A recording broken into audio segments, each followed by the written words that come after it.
Hi guys, Mark here from Nomad Stays, once more bringing you my weekly update on the future of travel. I'm up in the French Alps again, coming to you from a different place. Beautiful little village behind me and the mountain in the background that separates Lac de Bourget, the largest lake in France, the largest natural lake in France, from the Rhone Valley where I am today. Lots of forest around here, as you can see, and forest is going to feature in today's messages quite a lot, because as we look at travel, it's still grinding away. COVID's still there. We're getting down to business. We're wearing our masks a lot more. Some places are just going into lockdowns.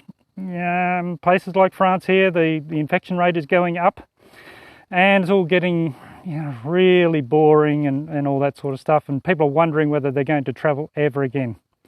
But one of the interesting things is that in the last week, the Mountain Association around here in France has worked out that some 72% occupancy for the summer months. It's been absolutely wonderful for them. So fresh air and mountains are very much the in thing. Bonjour. No problem. Yeah, of course.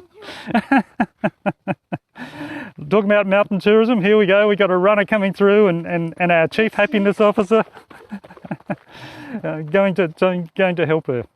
But there is a huge movement into the mountains, away from large groups of people, away from busy centres. The infection rates are stronger in these dense cities, so we're seeing places like Paris still very hard hit. Lyon down the road, about an hour's drive from here, second largest city in France. Big cities are being hit hard. Some countries like Australia, New Zealand, India still locked down heavy, almost no flights in and out of those countries. Even some of our own staff there in India, they can't even get back to their family homes because they're in the wrong state and they've been isolated, as there has been in Australia for months now. Really hard. But people are learning to adapt. So when we hear figures like 72% occupancy in the mountain accommodations, we start saying there's actually light at the end of the tunnel. Now, it might be the summer months. It might be that summer has been great here. We're also been reading the same about the beaches down south, Greece, Croatia, south of France, Spain, all those lovely Mediterranean places have been going very well during the couple of months of summer. Nowhere near as good as it usually is, but enough to give them some stimulus. Other parts of the world are still struggling. They didn't get, the Northern Hemisphere, there's areas that didn't get their summer hit. And of course in the south, winter has been subdued. Ski season's not really happening. Ski slopes being fairly high intensity humanity places best left avoiding from a health perspective. If you can get out and go langlaufen, as they say in Germany, the cross-country skiing away from people, much better chance of having a great exercise, a great holiday, great relaxation, and to get your wits about you again. So I'm just going to go through some of the updates from the last week. As you know, here at Nomad Stays, we are helping digital nomads and remote workers find places all around the world that are full of internet, ready to go and work at, and are not too expensive. Great that the stats are still showing us that we're a lot cheaper than a lot of hotels and Airbnbs and things like that. So I'm really happy that we've been able to negotiate some great rates for you.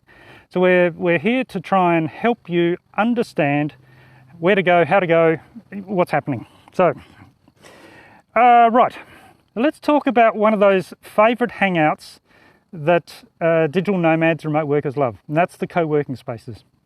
So we're starting to see increased change. In the early days, co-working spaces got hit very hard. Nobody wanted to go into these intensive environments, but a number of them moved to online. They moved from being a co-working space to being a small business incubator. So they started bringing their communities together online. They started bringing in experts to talk about various business improvement functions, business survival functions, tax law, government grants, all of those things that we need in business to keep going.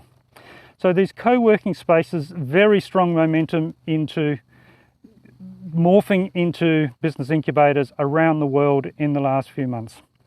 And to fill some of that space, strangely enough, we've seen an increase in the numbers of hotels and accommodation places, maybe shutting their restaurants, which might have been marginal before, and certainly very, very hard to keep open right now, but turning those big areas of their property into some really nice co-working spaces, making sure the internet's there, plenty of power, nice tables and chairs, somewhere you can go and work for a day and get out of your hotel room.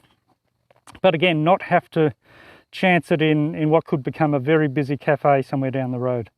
So we're, even in France here, which is not necessarily known for, the highest, fastest innovation, we're seeing hotels and things turn themselves into co-working centres to handle this, influx of remote workers. Talking to some startups last week, they're all leaving Paris. They're all leaving the city centres. One fellow I was talking to said, at the start of COVID, our 5 co-founders were all here in Paris. Now I'm the only one left. They've all gone off to work somewhere else remotely and hunker down and just, spend their time doing their work in somewhere very nice. Somewhere like the little village of Courtalou behind us. I think we can see, if I walk back around here, so Courtalou's famous for a chicken farm, but more interestingly, there's a lovely cheese factory in the background there, the big white factory. Talk about innovation. This cheese factory has a machine, a vending machine. You can get cheese 24 hours a day, 7 days a week. Absolutely lovely, beautiful cheeses, as you'd expect in France, coming straight from the cheese factory, the fromagerie. All right, so let's keep going on this innovation theme. Just checking out my notes here. Right, so the incidence of testing has started rising up a lot. So a number of countries, like Brazil, for instance, are allowing you into the country as long as you're turning up with travel insurance and being tested. Other countries, they're looking for a testing kit that's less than 72 hours old. I've been a long day already, sorry. Less than 72 hours old that says that you have passed virus-free and they're being allowed into the country. It's putting a bit of pressure on these testing stations. Some countries, again, like Australia, not handling it all that well. Queensland, where we hail from, they were bragging how they'd just reached 1 million tests out of their 4 or 5 million population. Here in France, they do 1 million tests a week. Very high focus on testing and tracing and tracking outbreaks, which also leads to the fact that, if there's going to be another lockdown in France, which, we've hit, I think yesterday was 7,000 new cases, so some pretty big numbers. There's a potential of another lockdown occurring in France, but it probably, according to some of the government officials we've been speaking with, probably not going to be the blanket lockdown it was before. The blanket lockdown last time meant that I would be right there on the edge. I'm about 1 kilometre from my home. That was the limit, 1 kilometre before, and only allowed out for 1 hour a day. In fact, luckily, this part of where I am is actually part of our property. So we're not technically in the forest, but forests were locked off. This time around, it doesn't look like forests are going to be locked off. Maybe ski lifts and so forth for the winter months might have some sort of severe restrictions, a bit like restaurants and bars started spacing people out. We might see some of that as an attempt to keep the human contact as light as possible. But also there's a lot more tracking and tracing going on. Largely human, unfortunately. Almost all the apps in Europe have been a failure. Haven't heard of any great successes around the world. If they had an app that was technically able to work and met the citizens' privacy concerns, which really were held in high regard in many countries, or disregard in many, the population generally didn't pick up and run with the apps. Some of the highest incidences are talking about 20% of the population, but a lot of the countries around were barely doing 3% and 4% use of the app, and when they worked. My own phone, lovely new Android-based Nokia, has 2 apps, because Italy's just over there, France is just there, we're in the Savoie. Whether it's a different country, who knows?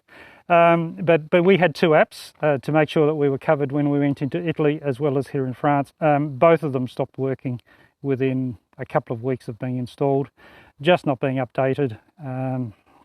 Nothing to do with being overloaded or anything like that with a new phone or anything. But it's so technical, so difficult, and governments are not really well prepared for this, and they were the ones that commissioned a lot of those apps. So good old humanity has kicked in. Human tracking, tracing, phone calls, random knocks on the door, and the use of police in patrolling and insisting on people isolating. So good old hard work by the authorities. But as much as numbers have been increasing in certain places around the world, they haven't been going astronomical like the first round, which is all very pleasing. On the other side, we've just seen the Oxford vaccine, which was in stage 3 tests, one of the few around the world in stage 3 tests. They have had to pull out of that because they had some adverse reactions with some of their patients. So that vaccine looks like it's going back to get reworked, and we'll then have to start the testing regime again. Some of the others are still going through that stage 3, which is many tens of thousands of human trials before they get through that in most Western countries around the world. So we're still away from the vaccines. Australian Prime Minister last week was talking about, maybe that's still over another year, 18 months away. He's talking about not allowing flights between Australia and the United States, for instance, until the vaccine's widespread. Who knows? Politics is getting very nasty in many parts of the world, particularly where there are elections, as there are a couple in Australia. Alrighty, let's have a look what's happening here. I don't know if you've been looking at the price of airline tickets, but they've been coming right down. I was talking to a fellow that runs a co-working centre in Corfu down in Greece. He's been kind enough to go and recruit some very nice stays for us down on the island. He said, for us, we've got a beautiful airport just next to the city of town, and we have really cheap flights. We have very cheap flights. So I went and investigated. And even today, for £21, we can fly from London to Corfu. Unbelievable, it's the price of a cup of coffee literally in London. And you can get there, and your cost of living very low. You're on the beach. Not too busy. It's certainly not millions of people crowded into dense places, not this time of year. But as you can see behind me, the weather is still stunning here in Europe. 30 degrees here in the French Alps today, as we are expecting all week. So there's still a lot of summer left around the Northern Hemisphere. Hope it's good where you are. And my friends in Australia have been telling me it's starting to warm up, just getting them a little bit excited about the spring. So Corfu, oh yes, $30 flights around a lot of Asia. While Singapore you can't stop at, you can transit through Singapore. So that's a major hub. So you can change flights in Singapore, and if you can get to Singapore and change flights into some of these cheap ones that are going off to some of the countries that are still regionally open as tourists, for a short stay, then you can really save a bundle of money right now. Again, lots of places struggling with accommodation. Quite easy to get lower prices. We certainly are. You probably saw, for instance, that Montenegro tumbled from €1,500 a month down to about $250 a month recently. So there's some good deals that we've been getting around the place, and which we're sharing out with you when you log into the site and search around at some of these deals. Okay. Tourism industry, the fallout still continues. Marriott has announced that they're going to retrench, lay off, whatever word you want to use, about 17% of their head office staff next month. It's a fairly big chunk. They've gone 6 months of pretty hard time, and they're not seeing anything change anytime soon, and so they're into a downgrade cycle, and unfortunately it's going to mean a lot of jobs are going, even not just necessarily at the hotel level, not at the front facing guest areas of things, but now into head office and executives. So there's a general shrinkage. The similar activity we're seeing in restaurants. There's some reports talking about, the restaurants just not hanging on long enough. Some 70% of restaurants around the world may not open again. It doesn't mean that they're shut forever. What I mean is that the current owners shut them down. They'll remain empty for a while. Next year, year after, when volumes pick up again, or somebody gets a bit innovative to use something for the locals, for the domestic market, it'll kick in again. We'll get a new series of entrepreneurs coming through and having their go. But it could be getting a little bit light in terms of food in some of the smaller towns, those with limited domestic markets. More likely to, the takeaways and things like that, fish and chip shops, they're likely to remain open because, pretty popular. But the more exotic restaurants that have been relying on tourists, they may be the ones that are not going to open anytime soon. I talk about tourists or vacationers because that's the main target market that the industry is chasing right now. The business market still dead as a dodo. Nothing much happening. In meetings, barely happening.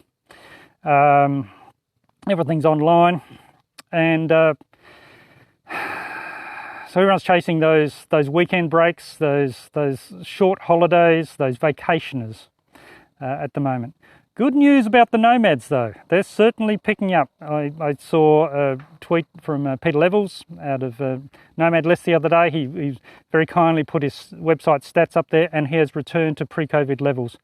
Very similar to what we've been seeing. He's obviously a lot bigger than what we are, but there's very clear momentum that there is desire and money to travel, and it's just the how that is becoming a little bit more difficult, and people have to spend more time working out what your visa is, what your border crossing is, what your testing is. Have I got insurance? Am I going to a country that requires insurance and a test? And am I coming from a country that is considered good or bad? And what's the standard of the new one, the new country? It's not that hard, but it is a lot more effort than just crossing a road like we used to. Follow the white line, cross the country, get a stamp in your passport, off you go again. And now I'll try not to finish on sad news, but we are seeing places like Chicago bring in new laws to cut down on the Airbnb business and the single night stays. It's in these tough times, the lobbying power of big hotel groups and so forth seems to be winning the day. The local operators are influencing their politicians, particularly in election times, and Airbnb is one of the losers, as well as these other single night stays. So we're seeing a constant cutting down of those markets, which means that it becomes a bit more difficult when you're used to staying at Airbnb. Everywhere you go, it's just becoming a lot more difficult because some countries, some cities have locked them out, and some are still going well. They as a company, they're still going well. We can see that. We can see their reports. Their interviews are very big at the moment. They're letting everybody know what's going on. Maybe stirring up a bit of money for their IPO might be helping. They're looking for investors, but they're also heavily showing people, like we are and many others, that you can travel around the world and still enjoy yourself. So I hope you're still traveling. I hope you're still planning to travel. I hope you're fit and well. Reach out, ask us questions if something's sort of bothering you or you can't find out the answers. We'll try and work it out, and make sure you come and stay with one of our properties. We're signing up a lot of properties at the moment. Oh, today was really interesting. We got a new application out of the Faroe Islands in the Atlantic up near Iceland. Croatia's going quite strong. Mexico. I'd mentioned the Greek ones in Corfu the other day. So we've got some really interesting places that you might not have thought you'd go and visit anytime soon. So come and check us out, and when you go for a holiday, stop with us and get the best deal on the planet. Cheers for now.